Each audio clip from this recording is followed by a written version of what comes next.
আসসালামু আলাইকুম রহমতুল্লাহ বারাকাত। সম্মানিত দিনদার মুসলিম ভাই বোনেরা, সোশ্যাল মিডিয়ায় আমার যেসব ভাইয়েরা আছেন তাদের প্রতি আমার আকুল আবেদন, সেটি হলো আল্লাহ সুবহানাহু ওয়া তাআলা আমাদের নবী মুহাম্মদ সাল্লাল্লাহু আলাইহি ওয়াসাল্লামের মাধ্যমে প্রত্যেক ইমানদার নরনারীর প্রতি দ্বীনি ইলম অর্জন করা ফরজ করে দিয়েছেন। সে মূর্খ, শিক্ষিত, আলেম, জাহেল এবং জালেম, এই বাংলা শিক্ষিত, আরবি শিক্ষিত সকলের উপরে দ্বীনি ইলম অর্জন করা ফরজ। কোন ব্যক্তি যদি এটা মনে করে যে আমি তো মূর্খ, কিছুই জানি না, আমি কিভাবে ইলম শিখবো? হ্যাঁ, দ্বীনি ইলম আপনাকে শিখতেই হবে, দ্বীনি ইলম আপনাকে শিখতেই হবে। দ্বীনি ইলম অর্জন করা ফরজ।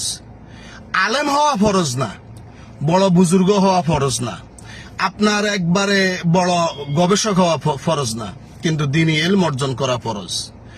যতটুকু দ্বীনি ইলম অর্জন করলে আপনি শিরিক থেকে বাঁচতে পারবেন, শিরক থেকে বাঁচতে পারবেন, কুফরি থেকে বাঁচতে পারবেন, বিদাত থেকে বাঁচতে পারবেন, হারাম থেকে বাঁচতে পারবেন।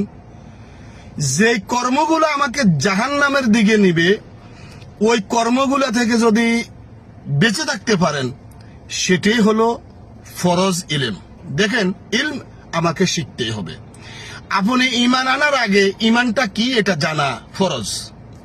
সালাত আদায় করার আগে সালাত কিভাবে আদায় করতে হয় এটা জানা ফরজ। অজু করার আগে অজু কিভাবে করতে হয় এটা জানা ফরজ। হালাল উপার্জন করতে হবে, হারাম থেকে দূরে থাকতে হবে, এটা জানা ফরজ। ঈমান খাঁটি করতে হবে, শিরিক থেকে দূরে থাকতে হবে, এটা জানা ফরজ। আমল সহি সুন্নাহ মতো করতে হবে, বিদাত করা যাবে না, রাসূল সাল্লাল্লাহু আলাইহি সাল্লামের তরিকা মতো করতে হবে, এটা জানা ফরজ।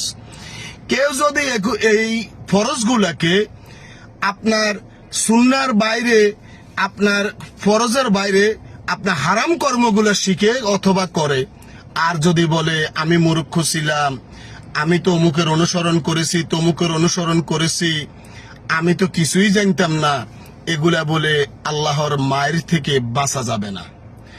আল্লাহ সুবহানাহু ওয়া তাআলার মায়ের থেকে যদি বাঁচতে হয়, তাহলে আমাদেরকে খাঁটি মুসলিম হতে হবে, আমাদেরকে খাঁটি ইমানদার হতে হবে, আমাদের আমলকে খাঁটি করতে হবে।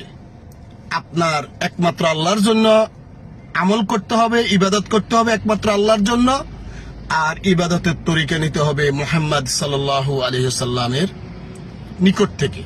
তাই দ্বীনি ইলম অর্জন করা ফরজ, এটা সকলের জন্য, সকল ইমানদার মুমিন মুমিনাতের জন্য, এটা মনে রাখবেন।